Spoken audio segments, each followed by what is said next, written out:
Howzit here, and welcome back to another camera comparison video. And today I've got the newly released global edition of the Redmi Note 11 Pro Plus 5G. So I thought I'd put it up against last year's model, the Redmi Note 10 Pro. So they both share the same 108 megapixel Samsung HM2 sensor. They've got different image processing because they got different chipsets. So it's going to be a MediaTek versus Snapdragon battle here. You've got the MediaTek Dimensity 920 in the 11 Pro Plus, and I believe the Snapdragon 732 in the Note 10 Pro, at least in the versions that I'm using here. So does the image processing really make a difference here in these camera systems? That's why I do the comparisons. So let's go ahead and check it out. As you probably noticed, the 11 Pro Plus can shoot 60 frames per second video while the 10 Pro can't, but unfortunately it's not stabilized, as you can see here. But you do get a wider field of view because it doesn't have that electronic crop at 60 frames. But as you can see here at 30 frames per second, they both are fully stabilized. You have that crop now on the 11 Pro Plus because of that. But I just wanted to show you the stabilization here. And let's go ahead and check out all the photos and videos and let me know what you think.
So here's a rear video camera test on the Redmi Note 11 Pro Plus 5G and the Redmi Note 10 Pro.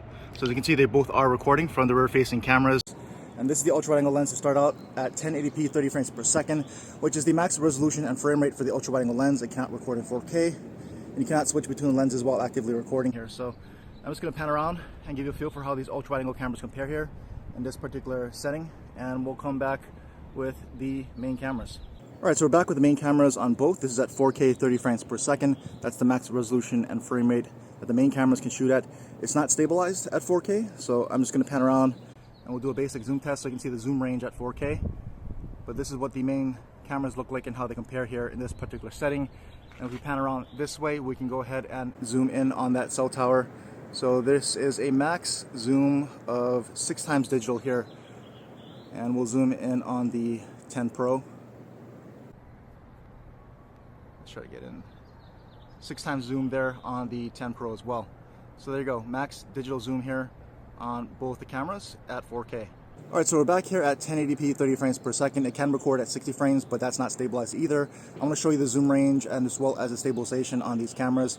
Again, so at full HD, 1080p, you still have a max 6 times digital zoom here on both. So that's the 11 Pro Plus, and this is now the 10 Pro. You can get it to pinch to zoom. So there is how the 6 times digital zoom compares at 1080p on each. So we'll back both of these out. And unfortunately, this is that pinch to zoom, so it takes a bit. And let's go ahead and test autofocus on the post here. So first with the 11 Pro Plus, and kind of got in focus and a little bit out of focus there. So let's try again.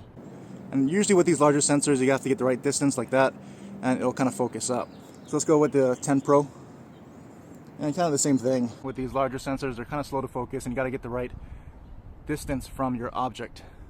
But there you go, that's how autofocus works on both. And let's go ahead and test stabilization here at 1080p. Again, no stabilization at 4K, so kind of pointless to test that. I want to show you the electronic stabilization here in full HD, and we'll jog to try to stress that out.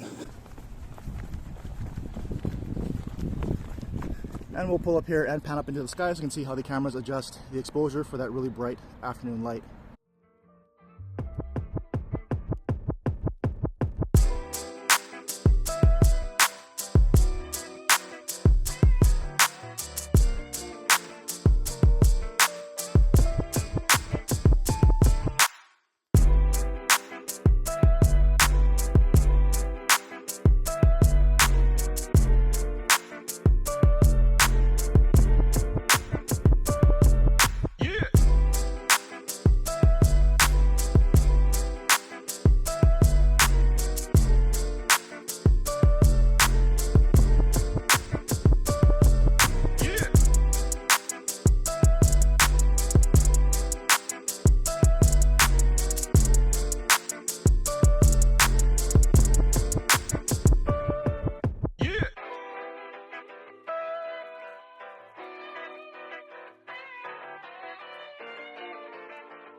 So here's a low light video test from the Redmi Note 11 Pro Plus 5G and the Redmi Note 10 Pro. And these are the ultra wide angle cameras on each to start at 1080p 30 frames per second. That's the max resolution and frame rate that you can shoot with on the ultra wide angle cameras here. So I'm just going to pan around so you can see what these look like side by side. And it is cloudy, so if you're wondering if that's the camera or the conditions, it's just conditions. It's really cloudy in the background there. And you can see how they do into that really bright street light. So I'm going to go ahead and stop the video and come back with the main lens. Alright, so we're back with the main lens at 4K 30 frames per second, which is the max resolution and frame rate for the main lens on each. We'll pan around so you can see how these compare side by side, and they're flaring out that really bright street light a little bit more than the ultra wide angle camera did, because these are bringing in more light. And both of these are not stabilized here at 4K, so I don't know if it's looking shaky at all, but it is not. There is no stabilization here at 4K, so I'm going to pause the video, come back at full HD, and we'll test stabilization. Alright, so we're back here at 1080p 30 frames per second. See what this looks like here in this resolution and frame rate, but let's go ahead and pan this way so we can walk and test that stabilization out, because there is electronic stabilization here at 1080p. There is none at 4K, so I thought that might be kind of pointless. And we'll just walk over to the darker area like I normally do so I can compare and contrast so much darker lighting or harsher or difficult lighting compared to that pretty well lit area that was back there. And so as we round the corner, it gets a lot darker out this way. And it's kind of looking like that in the viewfinder. They're not trying to brighten up things too much. And as we stop here, we'll pan up into the sky where it is overcast. So that is all the clouds there. And we'll pan over here this way, down this darker alleyway. So you can see a bit of a mixed lighting situation where you got some lights coming off the building here, and how the cameras handle that against this really darker area here. So there you go. There is a full HD 1080p test with stabilization in low light. Alright, and so if you're wondering what this looked like here in 4K, this is 4K 30 frames per second in this particular scene. So you can compare and contrast that against what you just saw in 1080p. So again, not stabilized, might look a little bit shaky even though I have these on a mount here. So just to give you a feel for what this looks like here in 4K, if you notice any differences there from that full HD clip.